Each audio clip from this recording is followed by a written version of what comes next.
Cause I've been living life right like I could just die any minute. Going for a ride down the side, PCH, country limit. I don't need a guide, follow lights, take me where I wanna visit. Are you alive? Or just breathing? Cause I've been living life right like I could just die any minute. Going for a ride down the side, PCH, country limit. I don't need a guide, follow lights, take me where I wanna visit. Are you alive? Or just breathing? Flashing red lights, driving at night, windowless ride, feeling alive. Nothing in sight, forever in flight. Follow those lines, we'll make it this time. Blurry street lights, work as a guide to memories that we're making tonight. Oh yeah, we'll make it tonight. Yeah. I'll do anything that I feel like I wanna do. I'm living life like I got nothing left to prove. No end in sight, just always staying on the move. I'll go all night if that's just what I gotta do. Life's too short to care about what you can't afford. Memories are in what you explore, so just don't be ignored. Go ask for more, go ask for more. Cause I've been living life right like I could just die any minute. Going for a ride down the side, PCH, country limit. I don't need a guide, follow lights, take me where I wanna visit. Are you alive? Or just breathing? Cause I've been living life right like I could just die any minute. Going for a ride down the side, PCH, country limit. I don't need a guide, follow lights, take me where I wanna visit. Are you alive? Or just breathing? I'm in a race that everybody's chasing fast. They wanna be that someone on the screen at last. They ain't looking inside for their needs in life. They wanna be like by everybody in sight. But trust me, being free ain't spotlights. No, it's long nights and it's long fights with yourself all the time to get your mind right. But if you put in the work, you can find the light, alright? I'll do anything that I feel like I wanna do. I'm living life like I got nothing left to prove. No end in sight, just always staying on the move. I'll go all night if that's just what I gotta do. Life's too short to care about what you can't afford. Memories are in what you explore, so just don't be ignored. Go ask for more, go ask for more. Welcome, ladies and gentlemen, to your favorite podcast, the H-Cast. We are on episode number 91. We're just steamrolling through to that 100 mark and beyond, long into 2024. We got some big plans for you guys. So thank you very much for joining us here today on your favorite podcast, the H-Cast. We've got quite a lot to cover.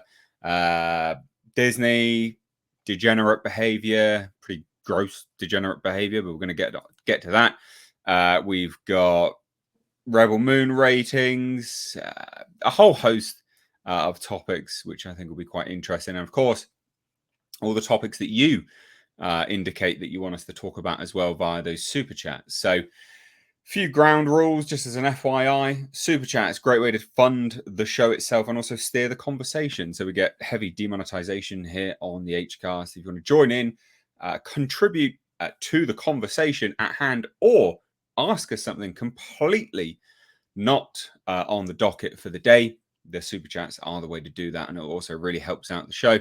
Along with memberships of the channel, we got some fantastic members. I can see them here showing up in the chat already. So if you want to join them, they're a great bunch. Become a member and support the show. Patreon, it's all linked down below. Also, please do hit subscribe on the second channel. That's linked down below in the description box. Mistakes Reviews Live Archives is where these streams go. And they're up to date now. I've been very behind. They're up to date. I'm getting them done literally the day after the stream goes up. So if you miss any of this podcast, it will be on the second channel the next day. Right? I'm sticking to that. It will be the next day. I would try.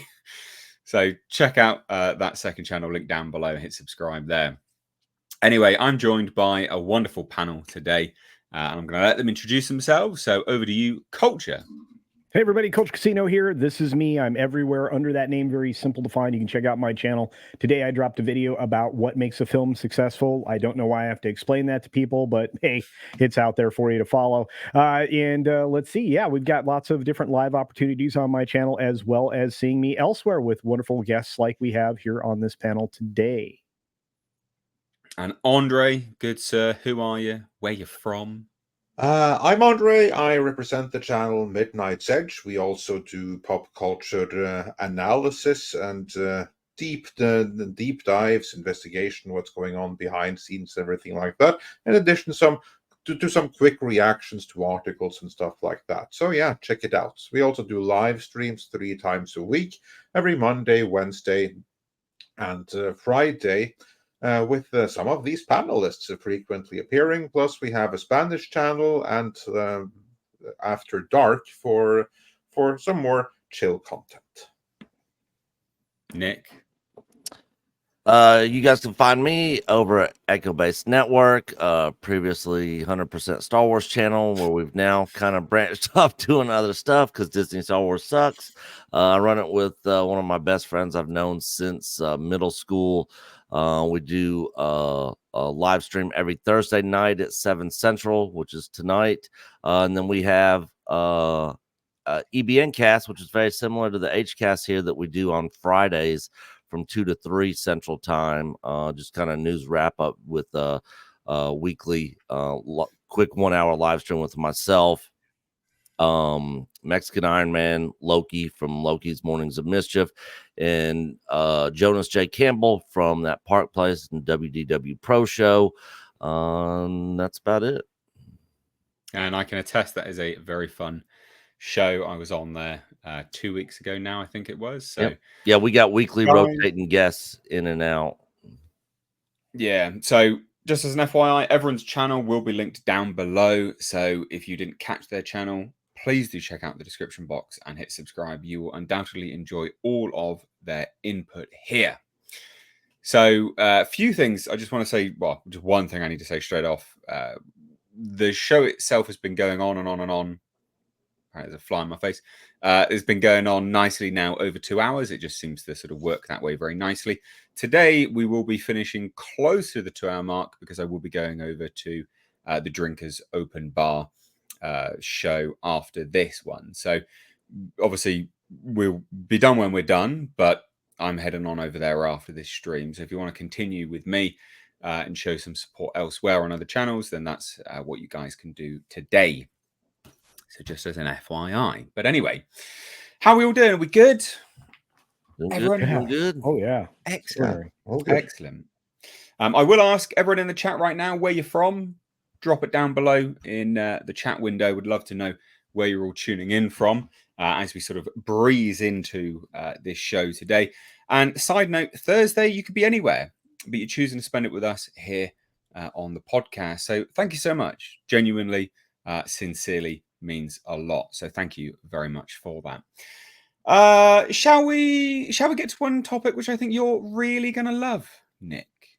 And I mean really gonna love it. Like you're gonna struggle to contain yourself, right? So much so you might have to go off camera because there just might be some untoward facial expressions because you're just ecstatic. You're gonna be throw it at us. You're going to be really building it up now. I mean, that better be good. Oh, I am. Oh, it is.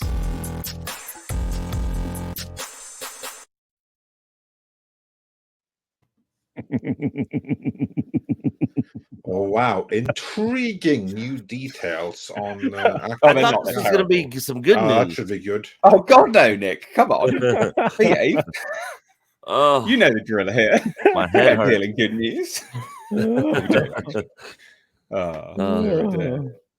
So basically, this is all rumor at this point in time, but we got some more details on rumor, what people are going to be playing and how the story is going to go, and it's awful. Like it's truly awful. Like we know we've been scraping. Well, we've been scraping the bottom of the barrel for a while, but we are. My God, we are. We're right down there. We're not even at the bottom of the barrel anymore. The cask is broke. The barrel snapped. we're way yonder past the barrel. These are terrible. Genuinely, these are terrible. So the Acolyte, some intriguing new details on the Sith-focused Star Wars have been revealed. Can we have any guesses to what it's going to indicate? Any guesses just to truly how bad it could be? The I females just would want be to the- say one thing. The only intriguing thing about it is that Bob Iger decides that, you know what, we can't release this. It's going to kill whatever is left of Star Wars. That would be intriguing. For whatever Sadly else not. is left, any other option, there are various objectives that can be assigned to it, but no matter what it is, intriguing ain't among them. Yeah. I know. Facts. What a descriptive word. Intriguing. I mean, come on now. wait, BA. wait, You're overselling it. Wait, I'm intrigued to find out just how many alternative lifestyles are going to be presented during the course of this. I'm thinking at least 2 or 3. I mean, we have to know the angle, the dangle for everybody in this. Yeah. Okay. Yeah, we're gonna know who likes to shmush and smash and what it is they like to shmush and smash. What about you, Nick? Any ideas? I'm guessing it's gonna be strong female character led, who's the greatest ever, and she's nobody can beat her. You've got it. In Ultimate fact, use- it's so absolutely absurd. This thing is truly ridiculous. I read this today and I covered it, and yeah, I'm genuinely I'm confused by it all, quite frankly. So here's some of the information. So this comes from Daniel Richtman. Amanda Stenberg and Manny Jacinto, they're going to be playing the same character but different characters, right? 2 different characters but the same ones. So that's odd and strange, but okay. You know, might be intriguing, right? Oh, you think to yourself, oh, maybe. No. So Stenberg will play Force sensitive twins, both of Sith origin. Now check this out. So Sith origin, one will remain with the Sith, the other will be taken and trained by the Jedi. Right? The plot is then said to follow the evil sister as she becomes a Sith assassin who is tasked with taking out Carrie Moss's character who is a Jedi Master. Right. What do we think of that straight off? Nick, I want your opinion first and foremost. So honestly, the premise of this show, I actually like it. I actually like the premise of following the Sith and all that sort of stuff. But the way they're going about it, I don't like it all because it's going to be filled with agenda, messaging, feminist bullshit garbage. And that's where they lose me. But just at the surface, just the premise with the Sith and all that, following all that, I like the premise. But what about the twins? One going to be they're of Sith origin. One's going to be taken by the Jedi, and then one's going to be staying with the Sith. You know, I've seen that story before in Twins with Arnold Schwarzenegger. I've seen it in Double Impact with Van Damme. Yeah, with Van Damme. I was just thinking of that. Yep. So I've seen this story before. I mean, that play is, you know, been done before, so it's not anything new. I mean, it worked in some of the other movies, you know, that they've done. All right. I'll put you out in misery. This one's definitely not going to work because it gets absolutely ridiculous. So remember, the evil Sith assassin. So the primary focus of an assassin is to do what? Kill in stealth. Yeah. Bingo. Kill. In stealth. Right. So she's a Sith assassin tasked with taking out Carrie Moss's Jedi Master. So the primary focus is to kill. Because Carrie Ann Moss's character is known to not use her lightsaber to defeat enemies. Oh yeah, no guns, no weapons. The assassin vows to learn hand-to-hand combat. To kill Carrie Ann Moss. So she's going to take time out of her busy. She's going to take time out of her busy assassin schedule, right?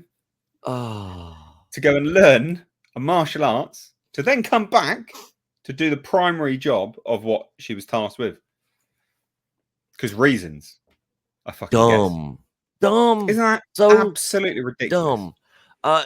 We already heard that they're not they're not gonna have guns in this too, because guns are bad, you know. Well, now they're not going to have many And lightsabers. now there's gonna be no weapons. That it's gonna be hand to hand. Well, I mean, I know there'll be lightsabers in it, but how much they'll be in it, who knows? But hand to hand combat. How long is it going to take her? Yeah, is this just going to be Star Wars Matrix? Yes. Download the skills, please. Like, Yeah. what on earth is this nonsense? Absolute trash. Anyway, Culture, what do you think of this? Look, I don't hate the premise either. I mean, I'm with Nick there. I mean, this sounds like initially cool. Two ends get separated, trying to maintain the balance of the Force. That sounds pretty great. One of them's going to be a Jedi, one of them's going to be a Sith, and you have balance. That's great. It's not like it wasn't a thought process for the original Star Wars or anything else. So, okay, there's potential there. But then we already know all the politics and everything that's going to be inserted here. I mean, alternate uses for lightsabers are definitely going to come up during the show. And you're going to have a lot of other, things that are going to be mixed in here. But most importantly, the politics on this are going to be the things that are going to distract you away from being distracted. That's the whole point. You watch these kinds of things to be distracted from the everyday world, not to be reminded that the current political motivations are to remove guns and other weaponry from the citizenry, which is what this show is actually going to do. So a lot of the cool things that make Star Wars is the actual war part of things, the combat and all that. I don't know if anybody wants to watch, a kung fu show, which is basically what this is, Star Wars Kung Fu. Yeah. And the minute they start to deviate that far from the source material is where you lose me. I don't know if anybody else feels the same way. So there's my reaction. Yeah, I'm with the rest of you guys that based on the description alone, that actually sounds shockingly not bad. I mean, if we had sensible people doing that particular storyline, doing a twist on Double Impact, that was my instant first go-to. Double Impact is a guilty pleasure of mine. If you were able to pull something like that off, this could have been something special. But we already know they're not going to be able to pull that off. It's because of all this messaging. But it doesn't matter how exciting a setup it might be. It's all about the messaging. It's a fundamentally toxic production. It's fundamentally toxic storytelling. It's all about girl power. It's all about subverting not just Star Wars, but society at large. That they have a cool concept in there. The only thing that means is that now you have polluted that concept, so you can't use it later in a far more deserving production. So if anything, this increases my level of disappointment, because here is something good that is going to be made toxic simply by being in this. I can think of like one example, and that is the Total Recall remake, right? There's nothing fundamentally wrong with the Total Recall remake other than the fact that it's a remake of a far superior Schwarzenegger movie. But that remake had a really cool concept, namely the elevator that goes through the entire planet, through the center of the Earth, with gravity shift of everything. That thing there, that was something really, really cool. They could have built a whole movie around just that concept. That's what they should have done. Instead, they wasted it on a remake. And it's the exact same thing here. Here we have a cool concept that has potential, and they're wasting it on this propaganda. Do we think it's cool that a Sith assassin is going to go take time out of her assassin diary to learn hand-to-hand combat? Not that part. Just the premise of focusing on a Sith, where you got a Sith assassin, you got one good side, one light side. That's a great case for mistaken identities right there. Yeah. I mean, just think how fun you could have with like this poor, if the two aren't even aware of each other. Yeah. Just this Jedi comes into like a new planetary system, everyone is scared shitless. And I mean, just there you have like great concept stuff. So no, I don't even care about this building hand-to-hand skill. I mean, that's pointless. It's just this twin mechanic. I don't want to use game mechanic, but that's what it is basically. Just there you have potential for storytelling, and they're going to waste it. Well, you know, I don't know. I personally think, because I don't give Lucasfilm the benefit of the doubt anymore. They have proven that they are awful.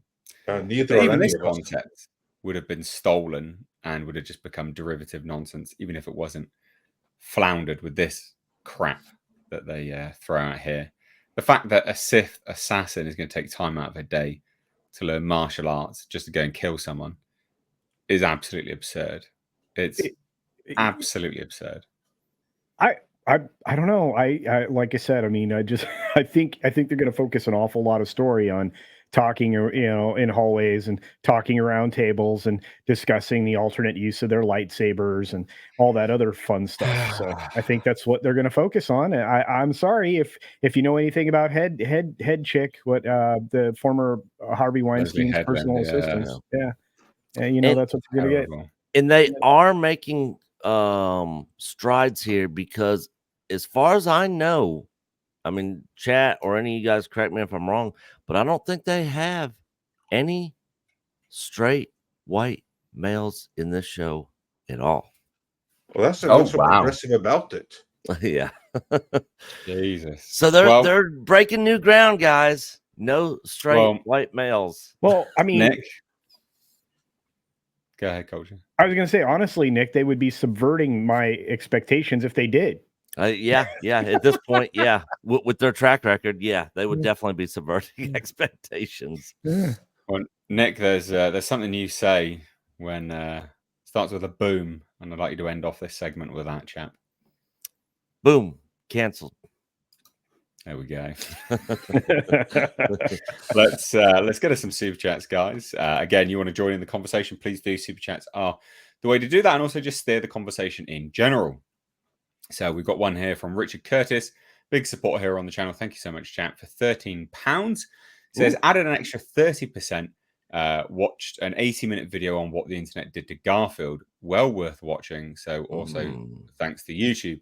Have a good new year, everyone. Are we talking Garfield. about Garfield the cat? Because Yeah. if so, that'd be interesting. I think that's what they're referring to. Yeah. And thank you very much for the 30% extra. We are one step closer to getting Streamlabs to work. Yes. And there'll be a specific donating page via Super Chats, which will also pull up on the screen and all these kind of things. So we will get it all sorted. We'll figure it all out. We're very close to getting it 100% sorted. So YouTube won't take that money, basically, which will be great. And I appreciate you guys. You'll have to set something up, kind of. It's not like you basically link like PayPal. I think it is. It's easy though. It's really easy, Yep. and it'll at least stop YouTube from taking some of that money that obviously you'd much prefer to go here. So, but thank you so much, Richard. Do appreciate that, chap. And I hope you have a good new year as well. Yeah, Garfield Halloween was my favorite Garfield special of all time. For anyone that's seen, That was pretty good. The old Garfield books from years ago. Armchair Troop sent in 10 Canadian dollars. Says Andre and Mr. H, as the two biggest Judge Dredd fans. Don't know if we're the biggest, but we are. Well, the biggest here anyway. Well, probably, yeah. Here on the biggest panel, at least, yeah. Judge Dredd fans, do you know why we still don't have a decent modern Judge Dredd video game? Isn't the IP owned by a video game company? So yeah, I'll start done off with a video game since PlayStation 2 and Xbox 360, haven't they? Well, so I'll start off with that. The IP is owned by Rebellion. Rebellion is a multifaceted company. They own many companies, and one of them is a video game company. Rebellion does make video games. Their last video game was Judge Dredd, like Dredd versus Death, basically, which is a great video game. Very, very good fun. Why we don't? Because they just have no idea what they're doing, and I don't want to slate them too much, but they are absolutely squandering that IP on many levels. The streaming series that was supposed to happen is probably never going to happen, and Yeah, I mean, I just think ultimately they don't know quite what they've got with that title. That's what I would say. Because if you did know what you had with that title, you'd do something with it, and they just don't. And there's always excuses and other people getting in the way, and they just. I mean, look at the comics. The comics are downhill now as well. So I just don't. I don't think they know what to do with it, and they don't know what they had. Don't have it anymore because of the quality. Andre, you want to chime in on this, bud? Yeah, absolutely. Because I have never had any dealings with the people running Rebellion. I have no personal relationship there to squander or anything else. As such, I not only am I in agreement with you, I'll put it even stronger. Judge Dredd and the entire 2000 AD catalog and IP is in the wrong hands. I think that the owners of Rebellion have demonstrated very clearly that they don't know what they have, they don't know how to fix it, and they have allowed it to squander because they have their own ideas of what to do with it. Their ideas didn't work, they were never going to work. It is their fault and theirs alone that there isn't a Judge Dredd streaming series. It is their fault that Carl Urban isn't doing it anymore. He's a huge fan. He wanted to do it. The only reason we don't have Carl Urban back as Judge Dredd is direct mismanagement in Rebellion's end. They have screwed everything up. They had all the potential and they blew it. So it's just a lack of knowledge missed combined with incompetence. Fundamentally, it's on the hands. It's in the ownership of hands of people that don't understand the IP. I think it's unbelievable that you even have a game developer, and the game developer haven't taken advantage of it since the Yeah. PlayStation 2 era. We've skipped I know. 3 generations. We're on PlayStation 5. And it hasn't been a Judge Dredd game since PlayStation 2.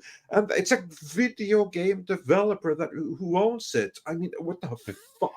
Well, just to add to cap off that before we move on, is the video game developer has a very popular title like Sniper Elite, I think it's called. You could just reskin that for fuck's sake. If you want to be really lazy just to get some content out, reskin that as a Judge Dredd sniper game in Mega City 1. And what they even Fucking could do, just do that. they could even do like a modern day remake of the Judge Dredd game that was out for the Sega Mega Drive and Super Nintendo.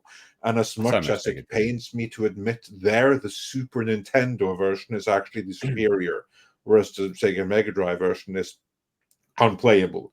But anyway, just to do a remake of that. Or hell, do a first-person shooter remake of the Judge Dredd game for the PlayStation 1. Do an up-converted version of the PlayStation 2 game. It's unbelievable. They've done nothing with it. Only goes to show it's the same problem as you have in Disney and other places. When the corporate owner doesn't assign a proper brand manager, the whole thing goes to hell. And 2018 and Judge Dredd doesn't have a proper brand manager. No, I'll tell you who should buy the rights is that Teon company, the ones who did the Terminator Resistance and the RoboCop Rogue City games. Yeah, because they did a great job on those. Like fans, they'd probably be a better fit for it. But the question is, do they even understand Judge Dredd? Because like the thing, RoboCop is a derivative of Judge Dredd completely. But if they're fans of RoboCop, they don't know nothing about it, then that's the wrong place for it. Ideally, it should be someone who, if they're not fans already, it should be someone who is smart enough to understand that this is something that needs to be preserved, and in order for it to be preserved, so you can monetize it, you have to go back to the core and you have to preserve it. One example: Fredrik Malmberg and the right owners of Conan, who I actually do have a personal relationship with, but that aside, they've done something amazing.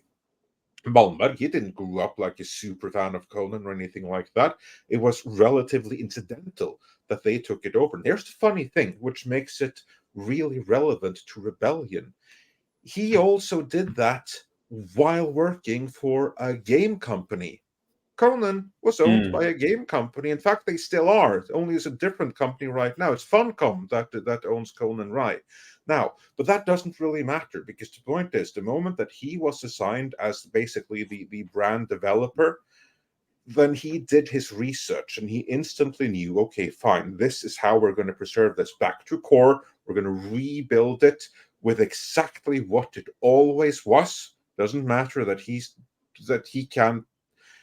knows the gist of it, but he doesn't know the details, but he knows enough that he knows this is what needs to be preserved and this is how we build it. And he basically brought it back single-handedly. I mean, all of the modern stories being available and stuff like that, that's only because of his brand management. Why the hell couldn't the current right owners do that? They had so much easier job and they haven't done it. It's unbelievable. I mean, managing 2000 AD Judge Red, it should be the easiest job in the world. And they blew it. Well, there you go, Armchair Troop. There you go. Got another super chat here from Black Saber for $5. Says they complained the politics bogged the prequel as well. Real world politics is killing Disney Star Wars. That is actually very true. Yeah. Actually, very, can very I? true. I want to add something to that, because the word politics, I feel, is being abused too much. That is something. Yeah, you got that, like for instance, sociopolitics. yeah, and you've also this is something like, that, for instance, Bob politicking, Iger, which is what they did he in the prequel. loves to conflate. All of the woke people, they like to say, but it was always political. No, Star Wars today isn't political. It is ideo-political. That's a very different thing. It is used to propagandize. Star Wars was never used to propagandize before. It was political, but like Star Trek, it was political from a general humanist perspective. It basically wanted freedom and liberty for all. Whereas now, Star Wars wants, in a sense, communism for all. And everything is shaped to that end, and it pushes identitarian politics with the oppressor and the oppressed matrix, which is complete insanity. It's pure ideology. There's no science behind it, nothing. So it's ideo-political propaganda. That's what's new. So let's be clear about it. Star Wars, Disney, Marvel, they're not being killed because of real world politics. There's no real world politics there. It's ideo-political propaganda. That is what is killing them. If it was real world politics, it would have been fine. That's what the original trilogy had. There you go. There you go. Right. Well, no agenda messaging in old George Lucas Star Wars. Exactly. Plenty politics. Yeah. Not ideo-political propaganda. Well, and here's the thing. I was just going to say, we all enjoy politics in entertainment. I'm sorry, we do. I mean, I loved Game of Thrones politics. I loved, even real world politics like House of Cards and stuff like that. I don't mind the politics in this stuff.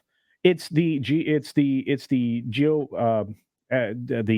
ideocentric stuff that Andre's talking about. That's what we all hate. 100%. I think politics and intrigue are important for developing lore and things like that, even within Lord of the Rings and other wonderful things that we all love. So yeah, because politics are just almost in everything. I mean, look at Gladiator, Lord of the Rings. I mean, there's some elements of politics, in almost everything, but not the kind that we're getting from Disney. Right. Well, speaking of Disney, brutal. I'm going to lower the tone ever so slightly here.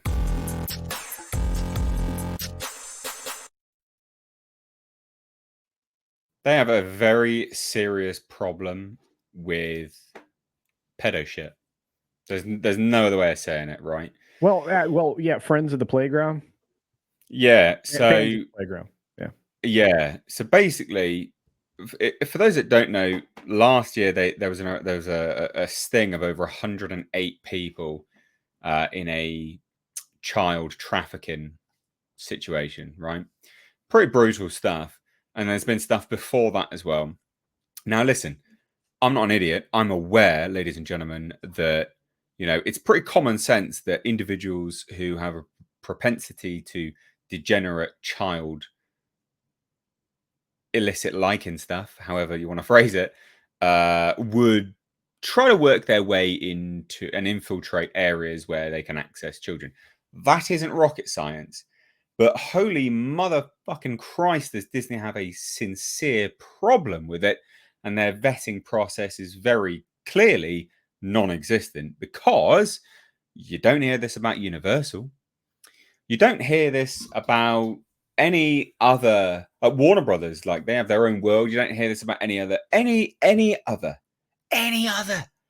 place. Not on this scale.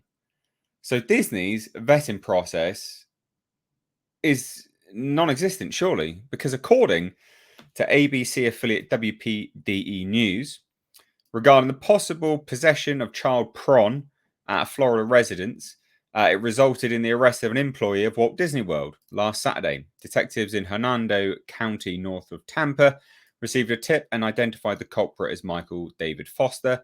This is the disgusting degenerate cunt. Foster, 47, was previously a correctional officer in Citrus County to the north, and as of Wednesday was working at Walt Disney World as an overnight mechanic. According to a Disney whistleblower, Bleeding Full reported on last year, the Walt Disney Company has never publicly acknowledged or internally dealt with hundreds of their employees that have been caught in child trafficking operations in recent years. This isn't a conspiracy theory. There's literally been child trafficking stings at Disney. It's crazy. So it'd be nearly impossible for Disney cast members to do anything with the child on property, given the alleged high surveillance, which, good, thank God. So this is what the whistleblower says to Bleeding Full. We are watched constantly. We have cameras everywhere on us. You can't walk away with a child, so that would be pretty much an impossibility. But what people do on their off time, that's kind of scary, and it's not discussed. I would bet dollars to donuts that the leadership team never even spoke to the rest of the team about why that cast member is no longer with the company. 4 Disney workers were among 108 people arrested in a massive child sting operation in Polk County, Florida, in March 22nd.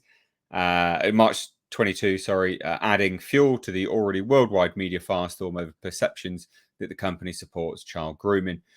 Several operations were arrested. Several others, were arrested in a sting in previous years.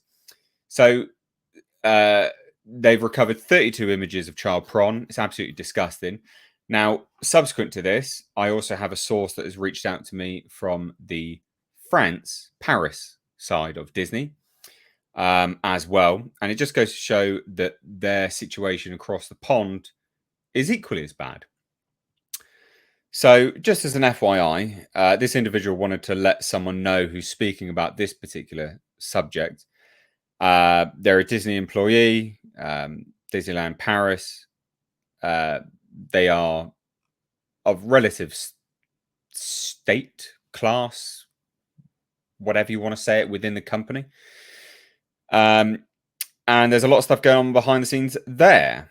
Now, they would say it's, it's odd, comparable in terms of the disgustingness, not as horrific, but still pretty disgusting and disturbing behavior.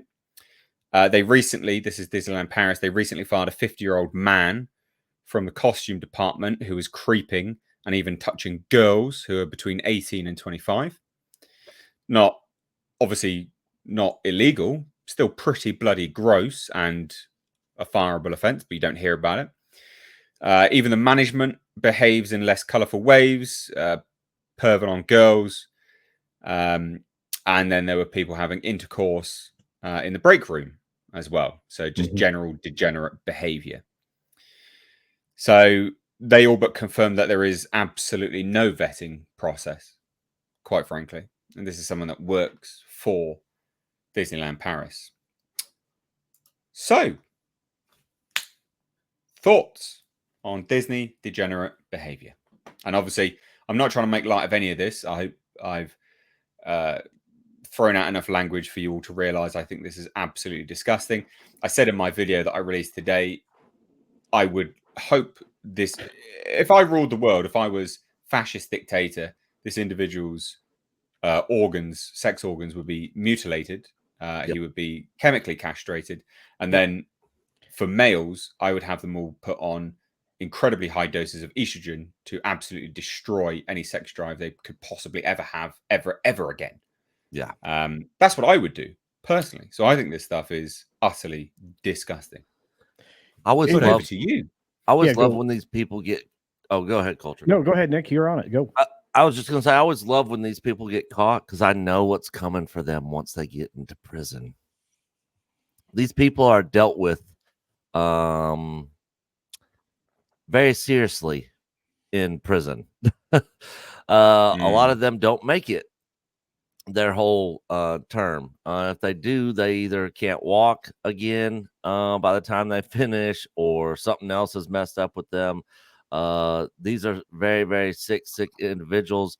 I would freaking I would go maybe even a step further than Nate if I was a dictator and just cancel them all out together. Boom. One Cancel. and done, you are canceled. No 3 strikes, you're out. One and done, and you are canceled. And I'm talking about lifetime cancellation. And you know, in a lot of countries, you know, when if you get caught stealing, they chop your hand off. If you get caught stealing again, they chop your other hand off. So theft is not a major crime in those areas. If you had something like you are going to be deleted, if you do anything like this, that would probably cut back. And it would not be anything going through like 5 years of court stuff. As soon as the evidence came to light, it's over and done with. Well, and this is something that Disney's had a problem with for some time now. It's been lots of it problems. was a lot quieter before. It was a lot less prevalent before, but there were the occasional people who are fans of the playground that are going to work near kids because that's their perversion or whatever you want to call it. A proclivity. You can use a lot of adjectives there, but the bigger problem is it's just not managed by Disney very well. The people are not properly screened. If you're going to be near any guests, you should certainly be screened in a way that's a psychological screening that should be able to identify these things. This particular case is extraordinary because this person came out of a correctional officer's location prior to this, working as a night person. He's not going to be in close proximity to kids. And as the article points out, I'm not sure who wrote that, probably Chris, but one of the guys over at Bleeding Full did a good job there. Kind of breaking this down, and the fact that yes, they are largely on camera. In fact, we've seen some very bad behavior, even between adultish type of people behind the scenes and things like that within Disney grounds. None of that should be tolerated, but the current administration that's been running the company, especially for the last 12 to 15 years, has really let all of that stuff go sideways, including, and again, it's all contributory. When you relax appearance standards and things like that, you're allowing a different class of people to work for your company, et cetera, et cetera. And instead of reverting back to the mean, that was successful, that kept them aligned with their family brand, they've exacerbated this problem. Florida is one of those states that all of those sheriffs are very aggressive in these stings.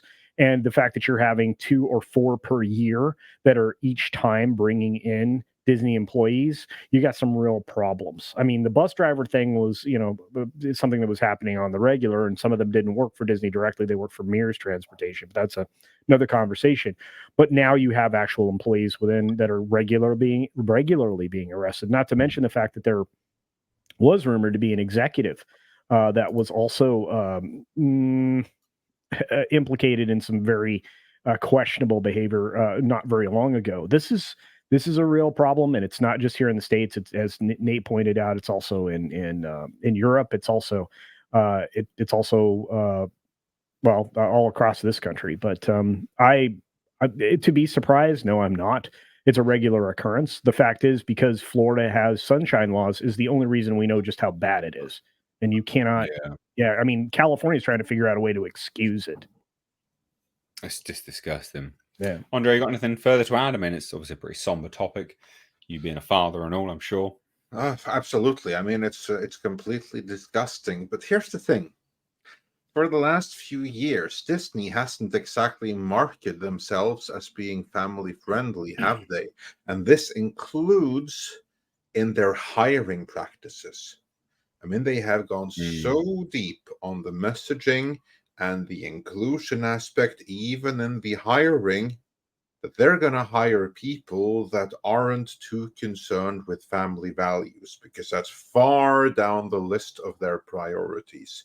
Also, it's obviously a cultural issue within the corporation. Like all of this that comes from the top. The top is what decides what kind of people you staff the company with later down. And what you have in Disney, you have a bunch of activists. I mean, one of the company's big problems isn't just the senior management. It isn't just Bob Iger and the C-suite. It's all the activists at every single level. Among the activists, these are not good people. They may think themselves good people, but you're going to have some proper weirdos in there, people that shouldn't be near anything that is supposed to be family oriented. You have an environment where you're going to attract. I'm not going to say that obviously every single person there has those preferences, but you are going to attract more people with those preferences to the kind of environment that Disney has created through its corporate policies than you would to other corporations. Yep. I will say that. So is it surprising in this sense? No. And it's also not surprising that you have it in Euro Disney, because it's the exact same policies that apply there. Like, for instance, when you have like hiring practice that say, oh, we encourage people of how the hell do I put this in a way that doesn't target your stream even more? We confirm or we encourage people who don't abide by usual ways of categorizing people into, like, the kind of like people that are capable of having babies together. When you encourage people that goes beyond that kind of thing, right? No. You're going to get some predators in there. Mm. And they do that across the board. That is as true in France as it is in the US and everywhere else. When you go out of your way to be so extremely diverse, you're going to get some very, very good people of the kind you are looking for, and you're going to get some rotten apples in there that you absolutely do not want. And this is a corporate decision that they've made. No. And all those weirdo activists now, and I'm sure you guys have seen this, are now saying that these kind of people should not be villainized, because just like the alphabet community, they were born this way. They were born this way of being attracted to people below, way below their age limit.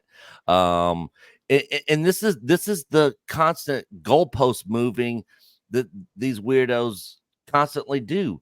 And they're constantly trying to justify and make social changes to make their sick weirdo behavior normal. And I, for one, will never say that it's normal, because it's not. No, it's absolutely not. Absolutely not. We will probably have to shuffle on from this topic now, because I don't want to linger too much on it, simply for the YouTube overlords. I bet we're demonetized now. Yeah, I don't know. I actually haven't checked. I will check now, to be fair. Before Tom even gets here. That's has to be a new record. No, we are demonetized, just as an FYI. So. Oh, okay. So it's not Tom's fault this time. No. But that takes me nicely off to thanking everyone for turning up. We're still going, by the way. But thank you so much. We've got 916 people here. So please do hit that thumbs up button. It's not for the video. I don't give a shit about the video. The video gets unlisted. I don't care. But please give it a big thumbs up, because hopefully it'll trick the algorithm. YouTube, awful overlords that they are, will now hopefully tell you that your favorite podcast is going live in future. So interact with it, hit that thumbs up button, and pray that YouTube will then tell you we're going live in future. And I will say, because we are demonetized, if you do want to help the channel out, super chats are the way to do it, please, ladies and gents. And just quickly as well, Culture Casino, Andre, Nick, and the second channel where these podcasts go, the channel links are all linked down below. Please do give them a follow. But anyway, we got a super chat here from Terry for $4.99 and says, if Paramount was sold, what has a better chance of getting greenlit? Days of Thunder 2 or Star Trek 4? Would Tom Cruise still have some say on the film? I mean, Star Trek 4 has got nothing to do with Paramount being sold. Star Trek 4 has got it's got everything to do with everything, to be honest. Paramount is the corporate owner of Star Trek, but they're not the I know only that, corporate but owner. I mean, So that actually means that very possibly, if Paramount were to be sold, because of the complex rights situation, courtesy of Les Moonves, he's the one to blame for that. Because of that, Star Trek very possibly would have to be kept outside of such a sale. So a sale of Paramount wouldn't matter anything for Star Trek 4, as it would be kept outside of it. So by default, Days of Thunder 2 wins. Yeah, I agree. Culture. I think Days of Thunder would be more likely to get a second film after the success of Maverick. And I think Tom Cruise would have almost exclusive say about it. I think, unfortunately, or fortunately for us, Tom Cruise has control of any project he's involved in. And, and that's why you're always guaranteed to get something good. And he is one of the last stars, and I think Andre can confirm this, who still gets first dollar contracts. He does. Nobody else on the planet gets those, right, Andre? But that's also an issue, because it means that his movies become extremely expensive, and they have such a much higher threshold for success. And this is an issue with, for instance, Mission Impossible Part 7, a movie that I tremendously liked. That's one of my favorite movies this year. I mean, I was never that big a fan of the Mission Impossible franchise. In fact, those are movies that I now go back and revisit because I enjoyed Dead Reckoning Part 1 that much. But unfortunately, it came out at the wrong time. It was the one that suffered the most from Sound of Freedom, as my co-host Tom frequently points out. Well, and that movie is just a disappointment. I hope it's not going to have any negative repercussions for the next one, for Dead Reckoning Part 2. I think it also. I think Barbenheimer also was contributing there too. Andre. Yeah, that too. It came at the wrong time. Yep. Yeah. Well, there we go, guys. There we go, Terry. Hopefully you enjoyed the answers to your lovely super chat. If you want to join in again, like I said, super chats are the way to do it. So let's shuffle on to our next topic now.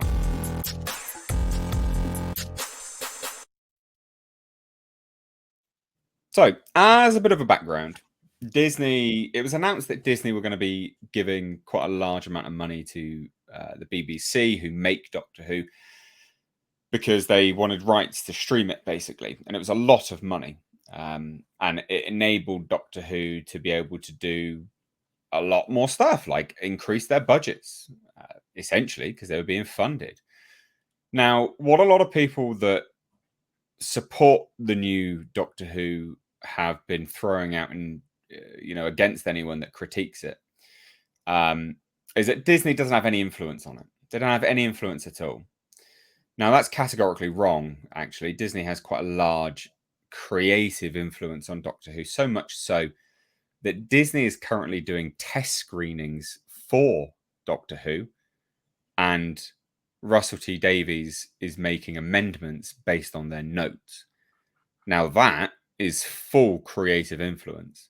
And it was inevitable anyway. But I guess this video realistically is for the naysayers that try to claim that Doctor Who isn't now being controlled by Disney. They do have some creative influence and some creative control. They categorically do, from the horse's mouth himself. So we have some statements here from Russell T Davies, speaking on Doctor Who Unleashed. So says about Disney, because they added a whole scene just because Disney interjected. Disney always tests the first episode, and they tested this, and people wanted to see the Doctor earlier. Simple as that.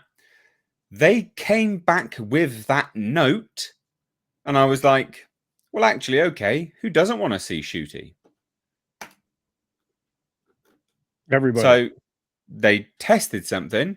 Disney is running tests on a show they apparently don't have any creative say over. So they're running tests to their audience, right? Getting feedback. Sounds a lot like a studio having major influence here, doesn't it? So I thought we'd cover this because it just goes to show, I guess, the sort of denigration of Doctor Who overall. So it's more about Disney getting their grubby mitts on it. And you know what? I think you can really see it with this current season now. Because Disney's fully bought into ESG and DEI. And what happens with this season? Full blown, or from the specials anyway, DEI and ESG. Just out the fucking wazoo. So some of that money that the BBC got, I absolutely unequivocally believe would be DEI and ESG money. Thoughts? I'm not surprised. Isn't Disney also heavily into Red Wolf as well? Yeah. Yeah. So I mean, none of this is surprising to me. I'm very tired of. I'm very tired of this in every form of entertainment. But look, there was no other direction for Doctor Who to go. They'd already leaned too far into it. It's not like the BBC wasn't heavily invested in this to begin with. So, we get Shooty sooner because Disney wanted it to be so. And I think, this is also a factor in getting the Doctor on Disney Plus. So, I mean, I don't want any of this, but as I keep saying week to week, Doctor Who's dead. Dead. It's been dead for a long time. They killed it. Star Wars is dead. It's been dead for a long time. They killed it. Star Trek is dead. It's been dead for a long time. They killed it. So right now, you guys if you're still watching this stuff, you're watching the zombies version of this, or these spectral images of something that looks somewhat like the thing that you used to love, only it's been perverted by all kinds of things. Yeah. Yeah. I mean, I just think, I don't think there's been a more egregious example of Disney taking something over and an immediate flip. Like, they had some stuff previously, of course, but the moment they get their hands on it, I mean, it went absolutely balls to the wall. It really did. Like, it really went balls to the wall. I mean, literally first anniversary, like, male presenting pronoun alien talking nonsense. I mean, It was just absolutely out the fucking wazoo. It was crazy. It's like someone had a brain hemorrhage on the writers' room and just spewed out a bunch of nonsense. Yeah. So I thought this was funny because, again, all of the naysayers there, all of the naysayers that are like, oh no, Disney, what you're talking about, it's not Disney, it's not Disney's Doctor Who. Yes, it absolutely is Disney's Doctor Who. Unequivocally. Well, there's it's not just that, because only yesterday there was a report coming out from the Society of Comment. Wait, I have it here because I'm doing a video on it. It was an organization, a British organization called the Campaign for Common Sense, that accused the BBC of political bias and for being in breach of their own impartiality rules. Because I think that BBC has the same problem as Disney, that you have people working inside the company who are so incredibly woke that they don't even know how out of touch they are with people at large. Because from their point of view, what they're saying is just fact, it's just reality as they see it, because they're asleep and they live in a dream world. And you have people like that working in BBC, and you have people like that in Disney. And then the two of them get together. And what happens when activists and extremists meet?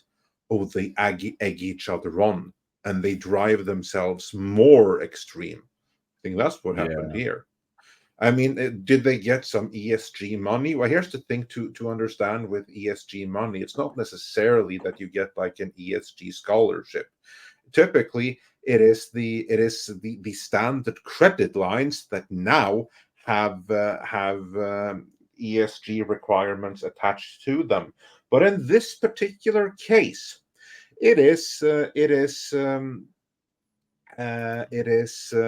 Disney Corporation that is co-producing Doctor Who, and that means that they are funding it. And Disney's money comes from credit lines, which means that indirectly it is ESG money. But I think that this is just a matter of here you have two woker than woke corporations working together, and disaster happens. Which doesn't, again, for Doctor Who fans, it's the same end result. Doctor Who is already over. I don't know at exactly what point the end, you can draw the line and say this is where it ended. I'm not that big a fan that I can do that, but that is multiple seasons in the past. That is for certain. By now, it's been completely and utterly hijacked. And what you're watching is no longer Doctor Who, it's Dr. Ideopolitical propaganda.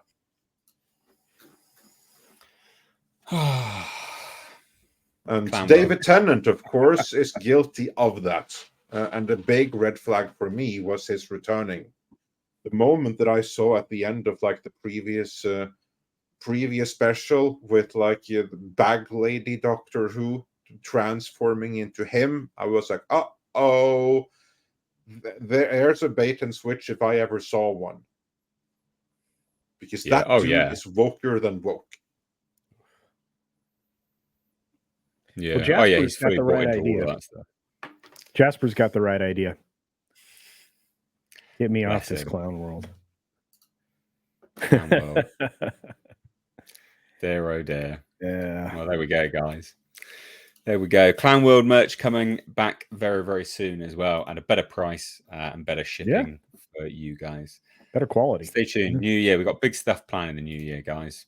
Also, HCast merch as well. So stay tuned. There's a lot planned. When we say 2024 is big, it's going big. You're gonna like it. You're gonna like it. But there you go. Anyway, Doctor Who. What a joke. Let's shuffle on now to something which could be considered good news. Okay, could be considered good news. I think. Oh, maybe. Positive topic. Switching it up a bit.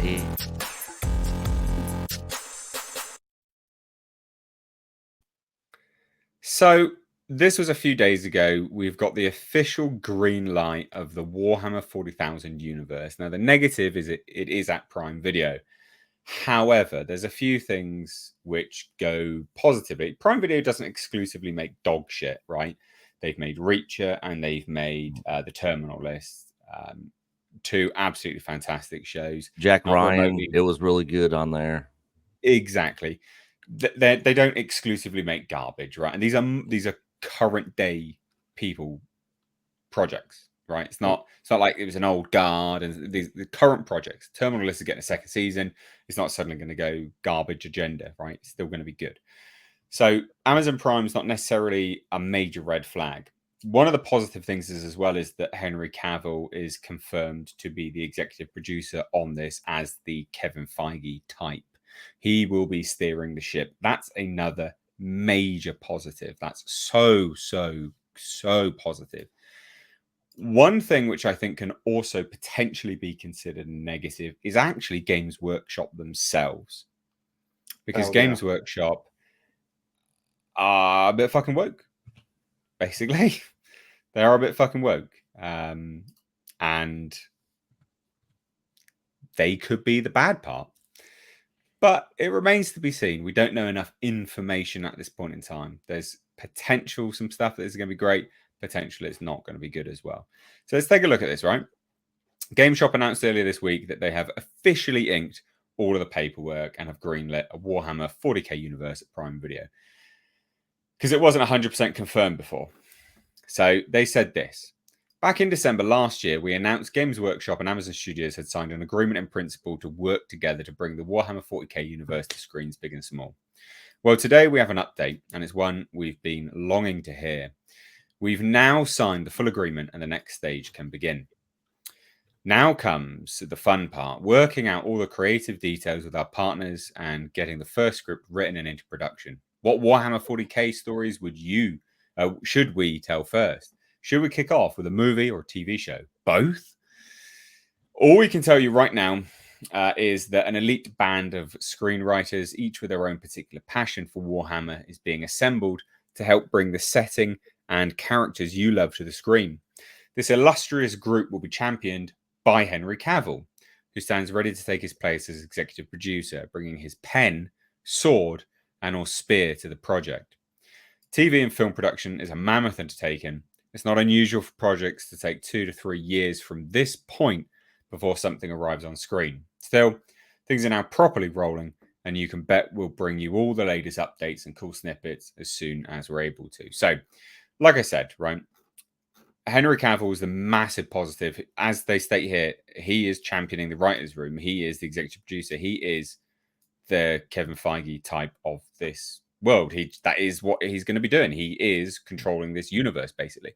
But it's also how much control Games Workshop will give him. Because, again, Games Workshop's pretty fucking woke.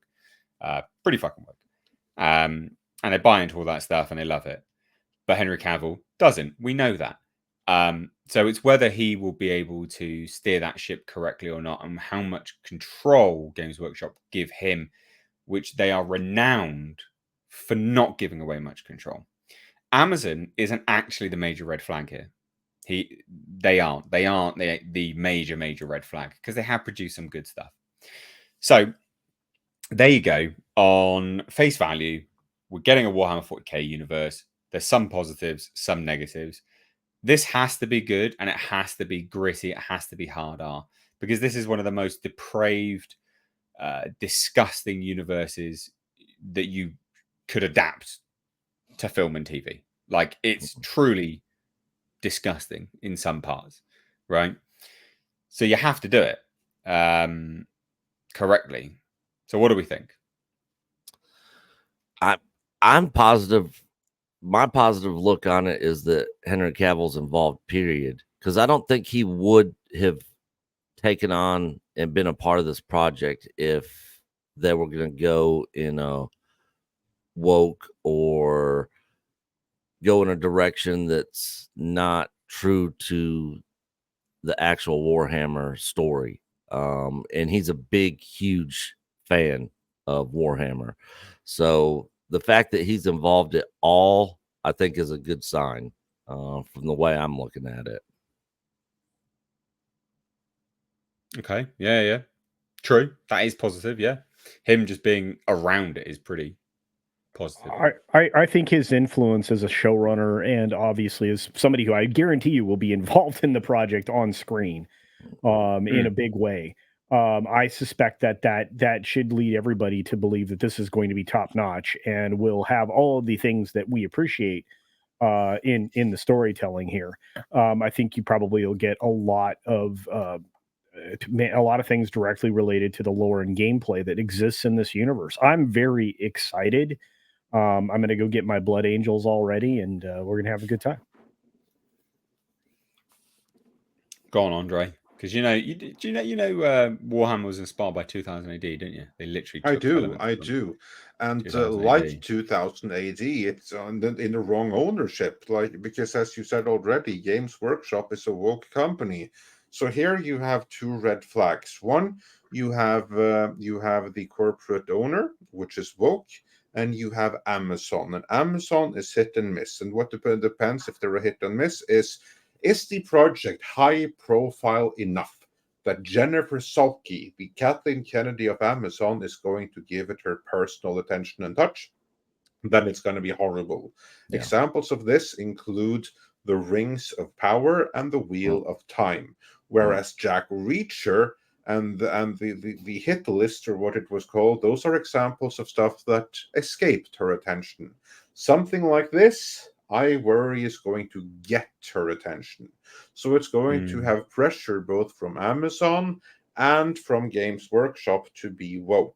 So then the one thing that you have working in this favor is Henry Cavill. I hope that he has something in his contract that gives him more rights as a producer, that he cannot be overruled, because he is our first, last, and only hope at this point.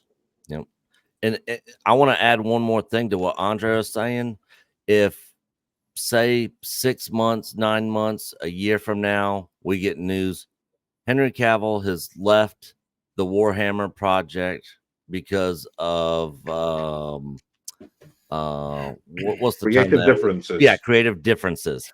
If we hear that, man, count this show out. It is going to be a disaster if we end up getting that news at some point in time. Hopefully that news doesn't come for all the Warhammer fans out there. But if we hear that, man, go ahead and chalk this thing up as a loss.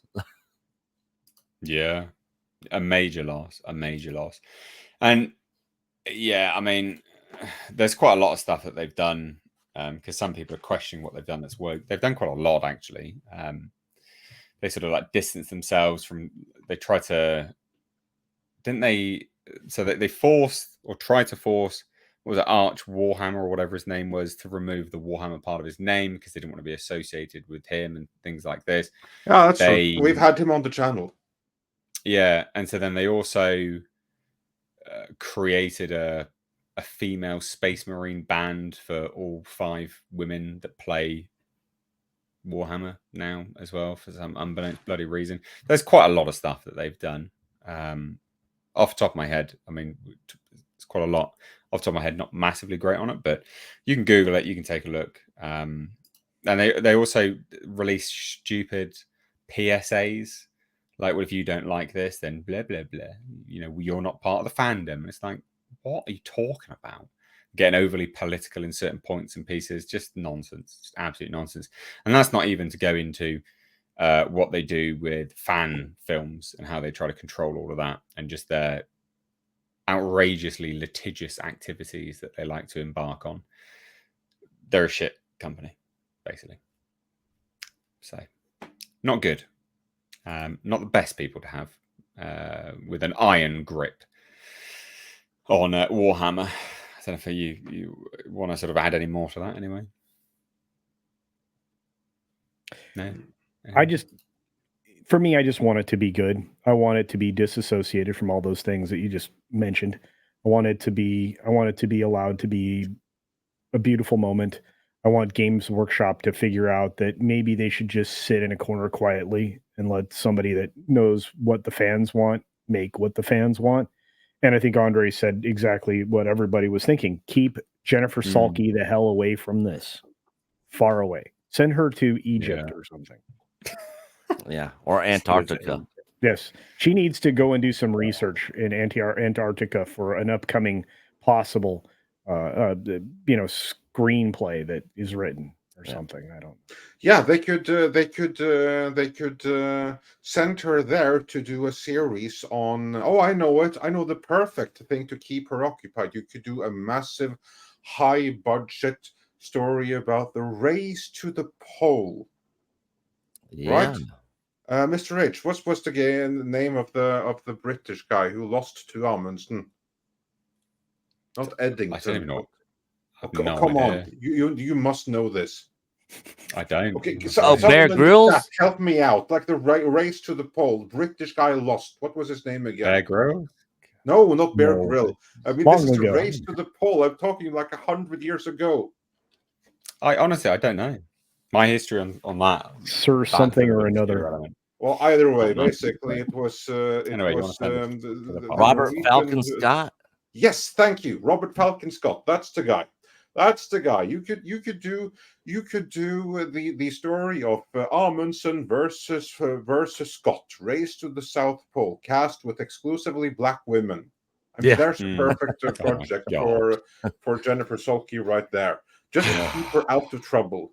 I mean, that would be so amazing. There you have the Norwegian black woman versus the British gentleman black woman in the race to the South Pole. That'd be amazing. That's a project for her right there, just to keep her out of the way so she doesn't fuck up anything else. Yeah. Right. Well, there we go, guys. Maybe some good news. We'll see how it pans out. But we're going to shuffle on out of some super chats that have come through. So thank you so much, everyone, for contributing. We've got 943 people watching the podcast today. Thank you so much. I've got to say, you could be anywhere this Thursday and you're spending it with us. So thank you so much. We live stream this podcast every Tuesday and Thursday. So please do keep coming back. We will continue to entertain you and provide you some inevitably better entertainment than streaming and TV at this point in time. So anyway, fan funding is a big thing here, so we've got some super chats to get to. John Apocalypse for £5 says, my dream Warhammer 40k show film would be Commander Farsight starring Keanu Reeves. Ooh. He seems like a good place to start stories outside of the Imperium. There was like Eisenhorn, sorry. That sort of never materialized. That was announced like 2 years ago. That was a while ago. Yeah, I think it might be even 3 years. 3 years ago now. It's just disappeared into the ether. Yeah, but hey, you know what? I think could you put this is just a dream. Put Keanu Reeves and Cavill in the same project. Put them in the same thing. Oh man, that would be awesome. Yeah, it's even as opponents, it would be brilliant. Yeah, they haven't even started casting for this thing, so who knows? I'm excited. There's so much potential here. yeah, definitely a lot of potential for sure. That sounds like a great place to start. I'm with you, John. Black Saber says, I hope they don't backstab Cavill and bait and switch.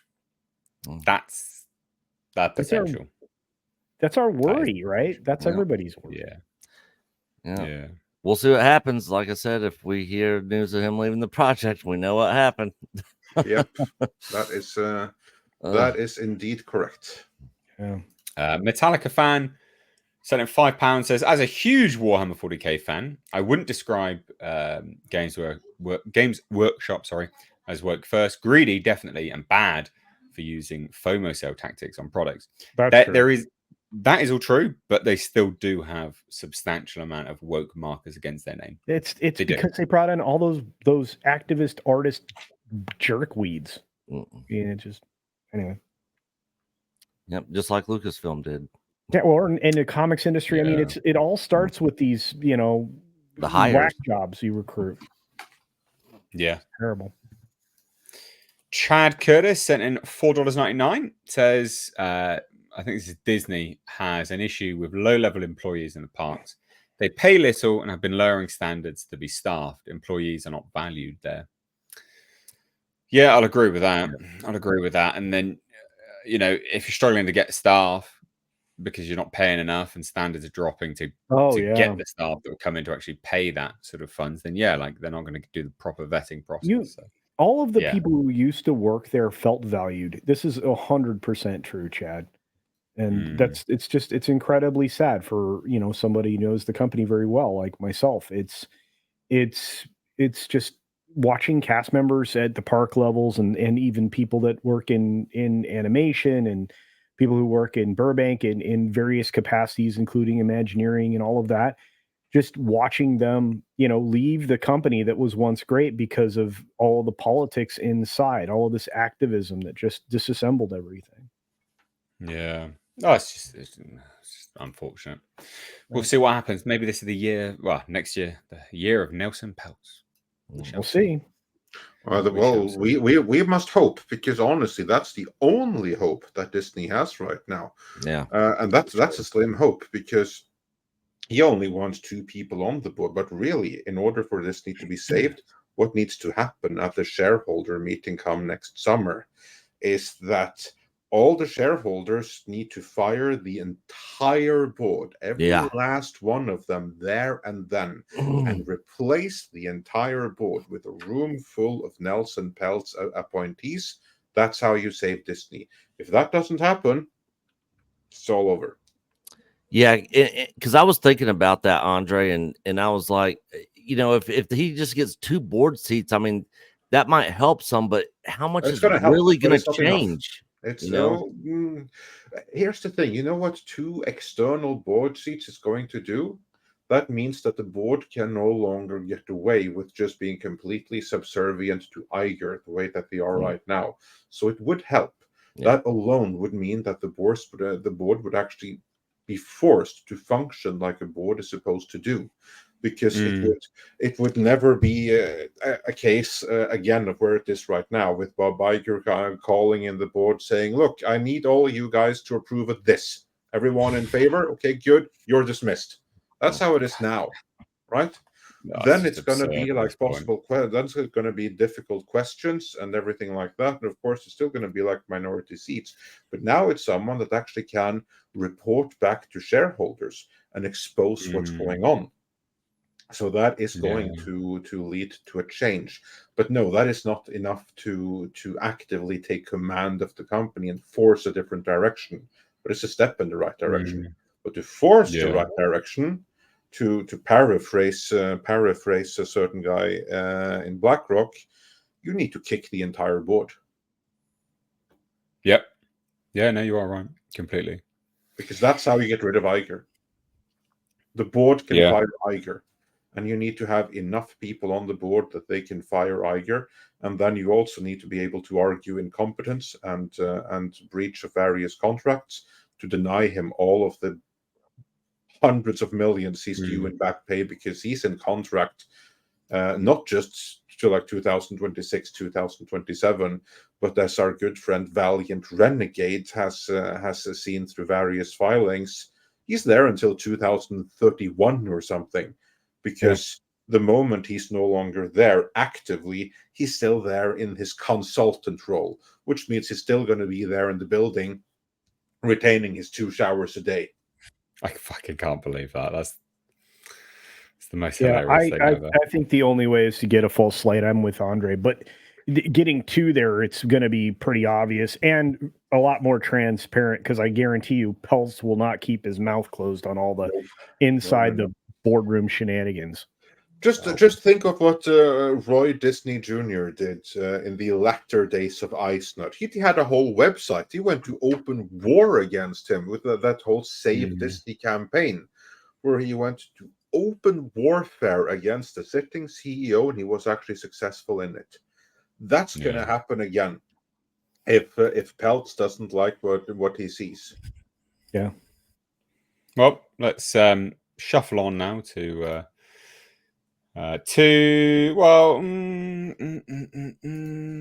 what topic should we get to now? I don't know. I think we'll get to this one because Tom's not here. Oh.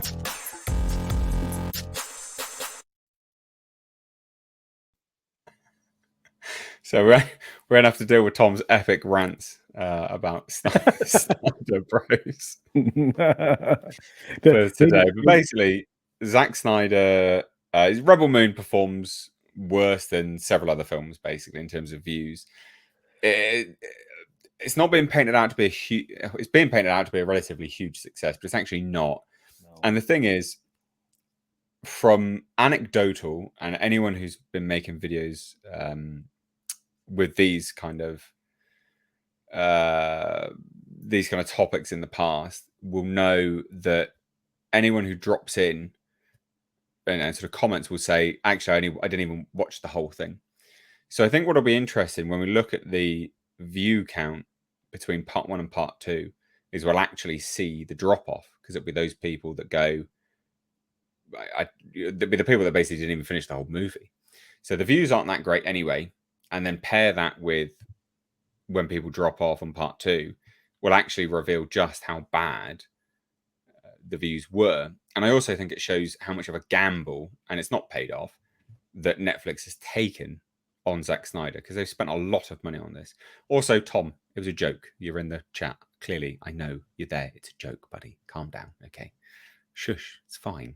Come on. But yeah, so basically, what are the views? So they're not great. 23.9 million views this week with what was it? 54.1 million hours viewed. But this has a runtime of 2 hours 16 minutes. So that's not good runtime if you're thinking about the million hours viewed runtime, etc. It's pretty bad. And then you compare it to the likes of this movie. This is a kiddies movie. This is obviously going to be a bit higher. It's 34.6 million views. So it's not really a stretch that would be higher, I don't think. And had 61.7 million hours watched. but it only had a runtime of 1 hour 47 minutes. So it was watched longer. More people watched it, right?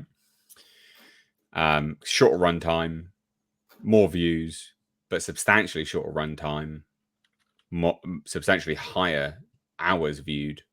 I think that makes a big difference there. Family Switch, 22.2 million views.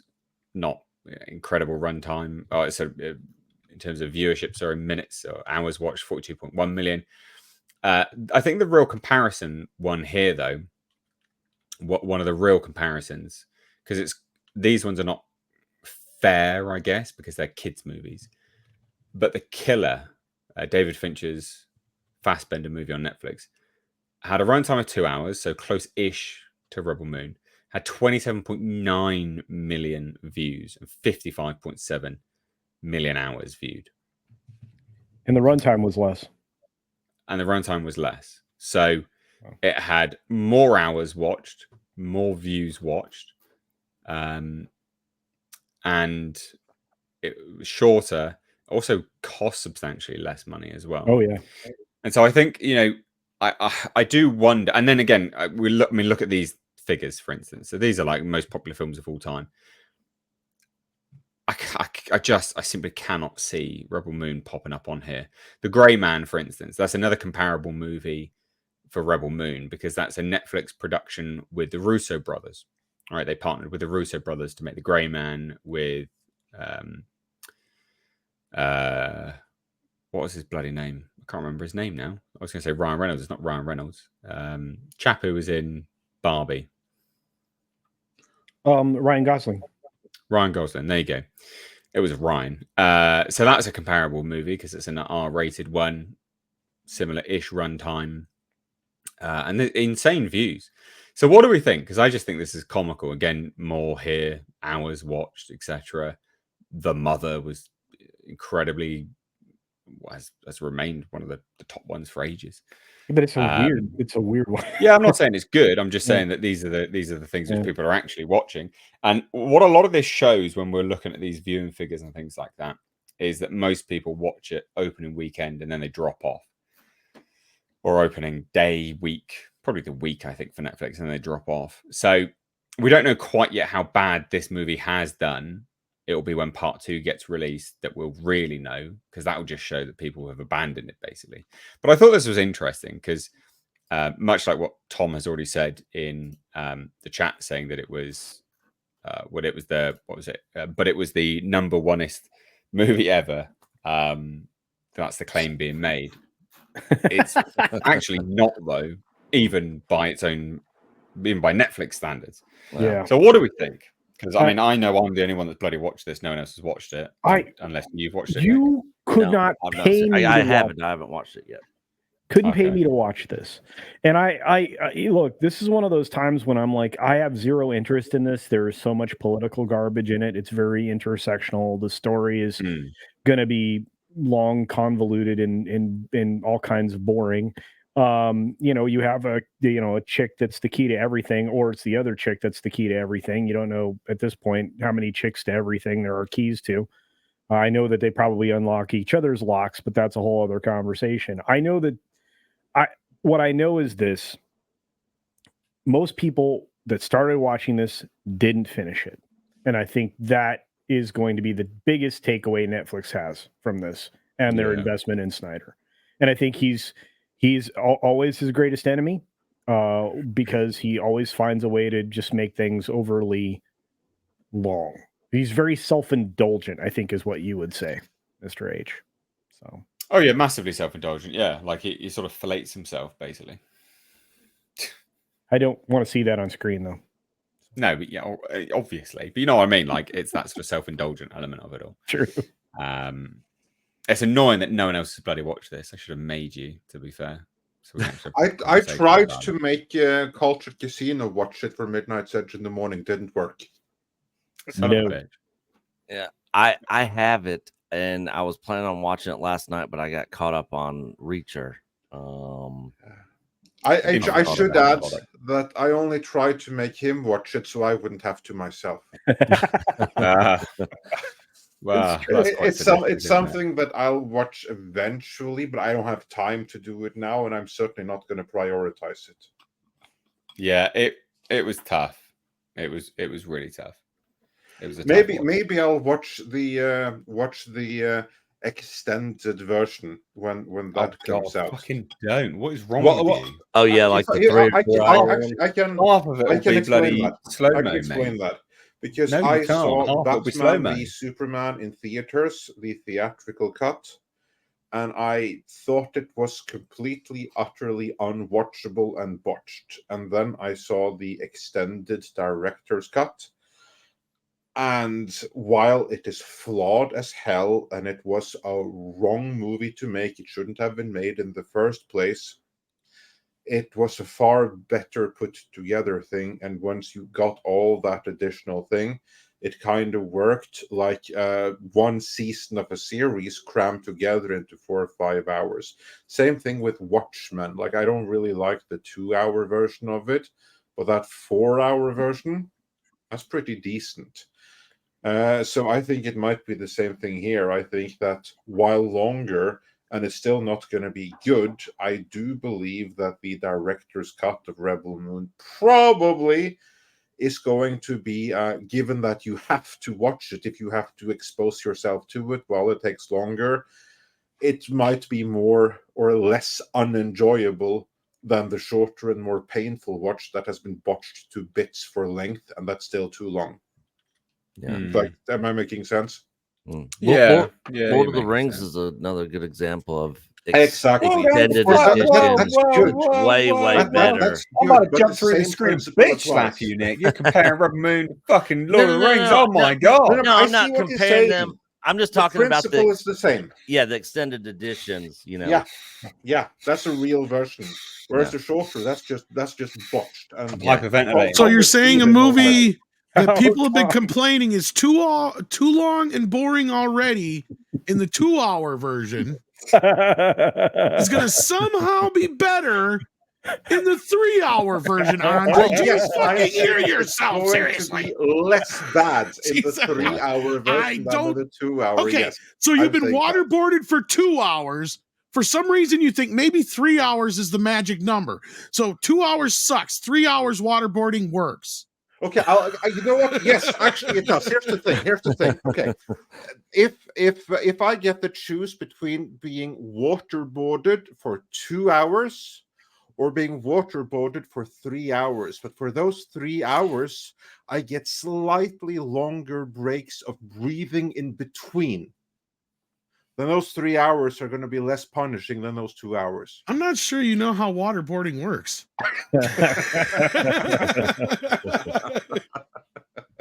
There's I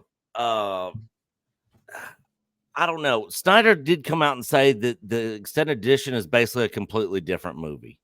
I hate it when it So I don't think it's going to be the same movie, or according to him, it's not going to be the same movie with just additional scenes. Like, I think it's going to be completely recut, re-edited, and be a completely different movie if what he's saying is true.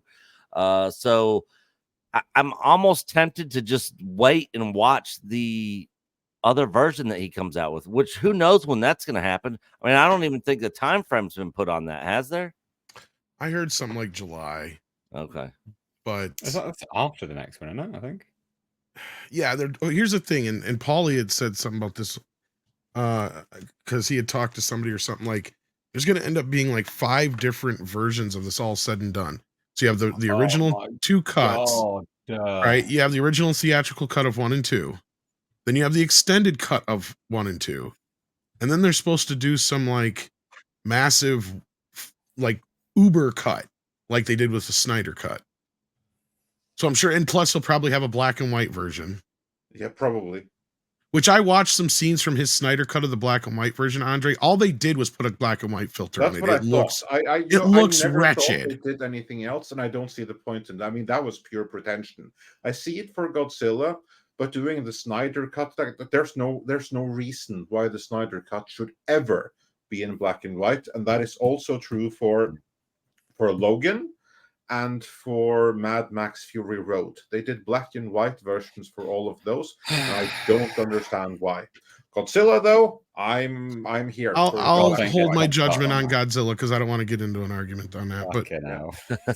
no, he was talking about how he was all like into the black and white version on some interview, and that's implying to me, yeah, he's going to do a black and white version of this or something. Yeah, Anyway. probably. One And this is absolute what he does. problem. He just keeps bilking Netflix for money. Fine by me. He's the new J.J. Abrams. I was comparing him yesterday for the same reason. Yeah, I'd say that. Well, there you go. It'll be fascinating to see. What do you reckon the drop off is anyway? Do you reckon we'll be like 10% drop off from part 1 to part 2? Under or over 10%? And then if so, what your estimate is? Culture? Oh, it's going to be way over 10% fall off. Are you kidding? I think the break even point should have been about 50%. Look, if so many people got like through the first hour or two, I doubt they got through the first 2 hours, but if they got through the first hour and quit, they got to go back and watch part 2. Okay, so what is it then? What are you estimating? I think this thing's going to fall off somewhere around 50%, just like a box office does. Okay, interesting. Yeah. So from part 1 to part 2, 50, yeah. You reckon 50% is going to drop off between part 1 and part 2 views? Okay, Nick, over under 10%. If so, what's your guess? I think it'll be over 10%. I don't know if it'll be high as 50. Between now and then, maybe there'll be more people that see it that actually like the movie, possibly, and then they come back, or maybe other people are like, the first one wasn't very good. Let me give the second one a shot, see if it's any better. But I definitely think it's gonna be above 10. I don't think it'll be quite as high as 50. I'd probably say 35%. Okay, Tom's dead. Came in. I mean, this version has already only gotten like 24 million or 25 million viewers in the first few days. They're acting like this is some huge success when it's not. This is what I was trying to say the other day on our show. And at the end of the day, I think you guys are right. I think it's going to fall off. I mean, just going by the Justice League interest, it had about a third of the audience of the original version. So you lose a big audience there, and then 60% of the people quit watching the Justice League halfway through. And I've heard a lot of people say they've shut this off about a half hour in. So I wouldn't be surprised if we start getting reports eventually that the average viewer only watched 30 to 40 minutes of this movie and then checked out. And the score is starting to reflect that, because the Snyder Bros were jumping out there on the Rotten Tomatoes and other places, review bombing this thing with high scores. And it started off in the high 70s, and now it's fallen off to the 60s, I think, into the low 60s or somewhere in there. I'd have to look again. It's been since yesterday I looked. So at this point, that's just showing you the general audience is not on board with this. I mean, I've been on a few streams now where out of like an average of 4 to 5 people, maybe 1 or 2 of the panelists actually enjoyed the film or liked it all right, but nobody can sing its praise like it's some huge, I haven't heard anybody before groundbreaking thing or anything like that. Andre, over or under 10%? If so, it's going to fall over 10% for sure. Because here's the thing, as Tom correctly pointed out, this is not a big opening. Netflix, of course, they have to pretend that it's a big opening because this was a very expensive production. It would be embarrassing to say that it was a disappointment for them. They'd rather basically just pretend that, this is right in line with expectations, although much cheaper productions did much better and probably brought in more subscribers. But they're not going to admit that, certainly not yet. So you have, for the budget, relatively few viewers. Now, what that means is that those viewers that gave this thing a try, tried half an hour of this, didn't finish it, they're not going to come back for part 2. Case in point, look at Masters of the Universe Revelation, where season 1 was split into 2 parts. tons of people checked out season 1, part 1, trended on the top 10 worldwide, but everyone hated it. So when season 1, part 2 came out, it never charted, it never trended. The people were so bummed out on season 1, part 1, they didn't return for season 1, part 2. Same thing is going to happen here. That's why it's going to drop more than 10%. It's not going. No random people are going to go and check out Rebel Moon Part 2. Not when they were already bored and didn't finish Part 1. So it's going to have a big drop off. The only ones who are going to finish or even start watching Part 2 are the ones that finished watching Part 1 and enjoyed it enough that they're interested in Part 2. That's going to be far less than 10%. Yes, a far bigger drop off than 10%. Is it more than 50% drop off? You know what? Perhaps it is. But I'm thinking it could be like 30% of those that watch this all the way through are going to come back for part 2. This is not a huge hit. This is like the Owls of Wahoo or whatever the hell it was called, right? That also from Zack Snyder. Okay. It's going to have like similar kind of views like that, or Kick-Ass or whatever that thing was. I don't remember the name of those stuff. I never saw. Anyway, those things, they didn't really get that much attention, and same thing with this. This is, and I question that it's going to be much more than these 2 parts. I don't know what kind of franchise plans there are beyond parts 1 and part 2, and the black and white and extended versions. If they're already filmed, they're going to happen. But I don't know that we're going to get to part 3, if there ever was any plans for part 3. Yeah, that makes sense. Yeah. Right. Well, I reckon put about 25% will drop off. But let's shuffle on. So we've got super chat from Neat Switch for €10. Says thanks for all the reporting to all of you guys. Thanks so much. It's been a long time since you've been in one of the streams. Nice to see you back, dude. Nice to see you. Yeah, nice to see you on Midnight Edge in the morning yesterday as well. There you go. Hemorrhoid Hurts for $2.99 Australian dollar redo says rotten minge stinks more than a stinky minge. You look like someone who would know. I think that's the worst profile avatar I've seen. Ugh, I think I threw up in my mouth a little bit. Baron? Yeah, that's Baron Harkonnen for you. I just want to spittle in your face just a little. Yeah. Jim Watari for the Tom rant. Amazing. You're always bringing in bloody... I do like your rant, mate. I do like your rant. There's my pal down there. It's just become a meme, that's all. I kept it pretty slim. A little tight. It was tight. It's taut. Israel R sent in $20. Says greetings HCast and happy new year. I think it's damaging to the trust of general audiences when films are not the finished product. Tired of parts or better versions. Yeah. Amen, Israel. That's what I said on Twitter. I said Zack Snyder is the first director to have DLC for his movies, and they still suck.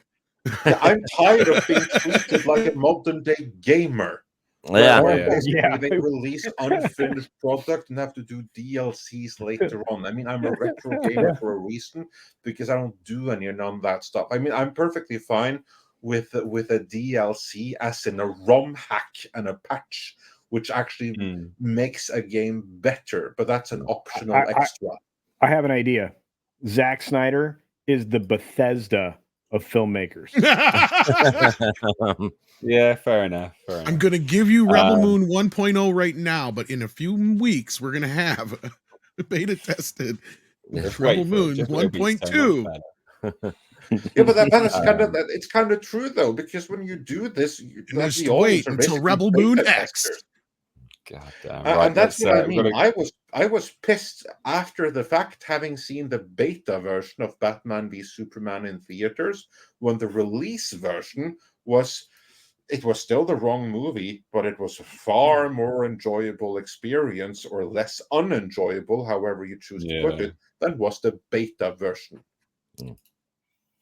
Right. We got T-Nail89 dislikes puns here for $5. Says being dead isn't a handicap it used to be. I think Tom dies more than Kenny on the H-cast. Fair enough. We do say that quite a lot here, to be fair, but it's quite funny.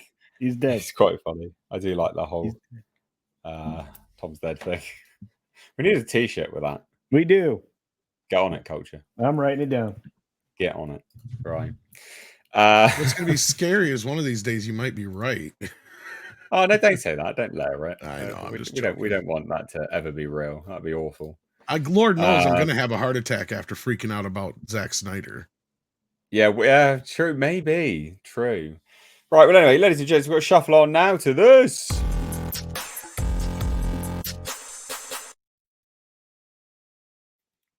So this is another thing that everyone seems to be coping about when it comes to just Doctor Who fans, basically. So Ncuti Gatwa's Doctor Who Christmas Day special ratings are the second worst debut in history. Viewers have abandoned the show. Now, these are the overnight ratings. These are the live ratings. These are not the long-range ratings when it then gets revealed on catch-up and Disney, etc. But the overnight ones are important because we're comparing them like for like. And holy Christ, did they fall off the face of a cliff. Not only that, this is the first episode where Ncuti Gatwa is the Doctor by himself, no one else. This is his debut episode by himself. So the BBC, so not any no one else, it is the BBC reporting this, where it is airing and, the people that make it. So if they were going to fudge it, they'd fudge it. And they definitely didn't fudge it. So the BBC reports that the Doctor Who special, The Church on Ruby Road, only saw viewership of 4.7 million. This is just marginally better than the 60th anniversary special that saw Gatwa take over as the Doctor in The Giggle, because that episode had 4.62 million. So it's only minusculely better. Like terrible, but it didn't do anything to David Tennant's specials, which had 5.8 million and 4.83 million respectively. Again, this is all overnight rating numbers that we're looking at here. So Gatwa's debut ratings as the Doctor are some of the worst in the entire show's history. Jodie Whittaker's debut episode, The Woman Who Fell to Earth, had 10.96 million views overnight. 10.96 million. That's crazy. Peter Capaldi's episode, where he is the debut, 9.17 million. Matt Smith's, 10.08 million. And then you've got Tennant, 6.91. And then his first episode by himself, 9.84. So you can see how where he was introduced, people weren't that keen, or weren't, they'd sort of fallen off from the show itself, and then they realized it was Tennant, and they were excited, and they came back. Anyone that dropped off, I mean, they may have came back, but it was pretty tiny. Gets worse. Christopher Eccleston. This was obviously going to be high because that was when he came back anyway. This is when Doctor Who came back, 10.81 million. And then even further back, 1996, 9.8 million, 9.08 million. 87, 5.1 million. Even back in 87, they were better. Colin Baker, bearing in mind the population of the UK was significantly smaller as well, so that's important to note. Colin Baker's debut, 7.8 million. And then when he debuted by himself, 7.6 million. Peter Davison in 82, 9.10 million. Again, population was significantly smaller in 82. 74, Tom Baker, 12.10 million. You're getting a pattern. People have fucking checked out from Doctor Who. I mean, I could just go on. John Pertwee's 8.4. Patrick Troughton, 7.9. It just goes on and on and on and on and on. What do we think? People have just checked out. They're done. Disney's Doctor Who. People are sick of it. Remember, this was Russell T Davies. He was going to save it for everyone. Save it. I don't know why anyone would think that Russell P. Davies would save anything. I mean, have you seen his past output? Well, yeah, true. Just, I mean, if there ever was a red, I mean, because like I recently saw that gay AIDS series that he did. What was it called again?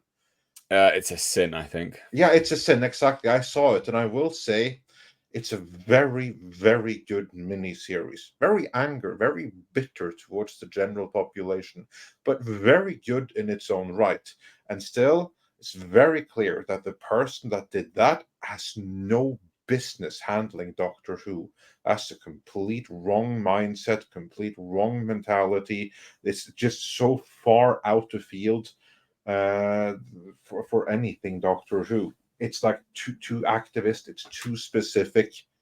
It's too much into like a certain sphere that it would ever be a fit with a mass appeal genre thing like Doctor Who. So he should never have been part of that in the first place. I completely agree, and I think the drastic drop off of everyone. I mean, the thing is, right? All Russell T Davies has done is come in and put the nails in the coffin. This was a dead franchise in a casket anyway, but he's just started to nail in those final nails to close that lid and just fuck this franchise off into its grave.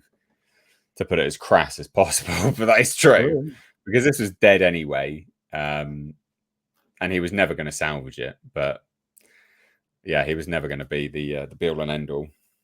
Thoughts? Keep going. Come on, keep going. Culture, let's go. Look, you're 100% right, and so is Andre. I mean, I had very little hope that Russell T Davies would make a real effort to save it. If anything, I think he's made a real effort to kill it off. I mean, you guys both make a great point there. I'm done. I'm going to keep saying it. Doctor Who's dead. Star Wars is dead. Star Trek is dead. The rangs of power when we were Kangs, all that stuff's dead. Marvel's dead. They've done their level best in the last 8 years to kill off anything that was popular. And now they're stuck with a dwindling niche audience that is just not there anymore because there's no real stories being told. Does it surprise me that these are the second worst debut ratings in history? No. Do I suspect that they'll go up anytime soon? No. In fact, I think we could be looking at Doctor Who's first day run, first day live plus let's say 3 ratings falling off a cliff over the course of this run here. And look, it's not Cootie's fault. I know his name's Shooty, but I still like calling him Cootie. It's not Cootie's fault. He's doing what he's told to do. He's told to do what he's doing. It's not appealing to any audience out there, and it's not going to be appealing to Disney Plus's audience. This is a massive failure on so many fronts. And again, we've had 2 or 3 stories related to Doctor Who today, and it's because it's just so pathetically poorly done right now. So, yeah. Tom, or are you dead? I don't give a shit about Doctor Who. We fought a fucking war, so I don't have to deal with this shit. Yeah. F Doctor Who. Tom is resentful because he just did a video on Doctor Who that we're about to drop here as soon as this stream ends. Bitter. I bet you had fun with that one, Tom. Nah, just outside of like a few things, like I'm not a big fan of a lot of snooty British shit. Like I like some of the old Doctor Who that I saw as a kid, but like at the end of the day, they haven't. Do I really want to get into it now? Hell no. Oh, it's a season 1? Oh, no. So you're doing just like comic books did, right? Oh, okay. Great. I'd rather watch old Chinese Kung Fu. That's funny. That's a left field thing to say, but all right. Yeah, I highly doubt there's any karate in Doctor Who. There needs to be, but I feel like the plane mechanic in the new Godzilla movie at the end when Godzilla's destroyed everybody that's on that island except for him and the traitor, and he's like, they're all dead. Everything's dead. Yeah. It's like, it's like I feel like that guy. I'm bitter, and I'm gonna hold somebody responsible. And I have a list. You don't want to be on that list. It means you killed something I loved. So Culture Casino's franchise Santa, basically. That's right. I am franchise Santa. Nice and naughty list. Oh, well, there you go, guys. So yes, Doctor Who is dead. Can we get a boom cancelled from you, Nick? Boom, canceled. I love that. I need to send that to your culture and have you guys upload that onto Yes. onto your Send StreamYard. it over to culture. Yeah, I'll take care of Send that. it over to culture. Yeah, I'll send it. I might Real quick, update it Hemorrhoid a Hurt little. dropped in with $2.99 Australian dollars. Says Doctor Who deader than a dead dingo's donger. Fucking Yes. yeah, absolutely. So just real quick, ladies and gents, we've got 911 people here. Thank you so much for spending your time here on this Thursday. We, just as an FYI, this stream's about to end, but head on over to the Critical Drinkers stream because I'm going to be over there as well. So please do head on over there after this stream. So just as an FYI, everyone's channels linked down below in the description box. Please do hit subscribe on those channels and definitely hit subscribe on Mistakes Reviews Live Archives because that is where this whole feature podcast will be uploaded tomorrow. It's in its own playlist. Go check it out. You obviously would have missed some of this stuff. I get that. So head on down and hit subscribe there. But I'm going to hand it on over to our amazing guests, great panelists here to plug some shit. So please do spend some time just to listen to it. Culture Casino, over to you. Yep, Culture Casino right here. You can find me on socials under Culture Casino and on my channels on YouTube, Odyssey, and Rumble. And do check out the weekly daily show of the 6 Minute Daily, which gives you all your news for the day in blast form. And then Mr. H makes great videos, long form about him throughout the day. Nick? I'm One Half Echo Base Network. We stream every Thursday night and Friday afternoon. Our weekly live stream tonight will be at 7 Central. Our Friday afternoon shows from 2 to 3 Central Time. Like I said at the beginning of the stream, we used to cover pretty much nothing but Star Wars, but now we've started branching out into other things. We'll still cover some Star Wars stuff if it's worthy of talking about, but yeah, pretty much pop culture channel like most everybody else here. Excellent. Tom? I like turtles. This is your time to plug stuff. You can find me at Midnight's Edge After Dark, Midnight's Edge, of course, Mead Radio, and other fine retailers. There you go. Please do hit subscribe on every channels, Midnight's Edge After Dark, Echo Base Network, Culture Casino, and Midnight's Edge, which takes me nicely off to Andre. Go on. Yes, indeed. And we actually dropped a video just now in this moment. Now, this is the video that Tom was bitter because he fought a war, so he didn't have to deal with Doctor Who. And yet I made him do a video on Doctor Who, and more specifically on the BBC's woke bias. It's a short video. You have time to watch it between now it's kind and of funny, the Drinker though. Stream. So, yeah, do check that out. Link is, well, it's in the private chat. If someone wants to copy that into the proper chat, that would be cool. But, yeah, go head on over and watch that video. Then head over to the Critical Drinker. Excellent. Excellent stuff. Well, thank you so much, everyone, for joining us. We'll be back seeing in the new year on Tuesday. So yeah, New Year's Day, 2nd of January anyway. So just after New Year's Day, we'll be here. So hope to see you on Tuesday. Please do set your reminders. We'll be back Tuesday. But from me and everyone else, thank you so much for joining. Cheers, guys. Take care. Bye-bye now. I guess. Take care.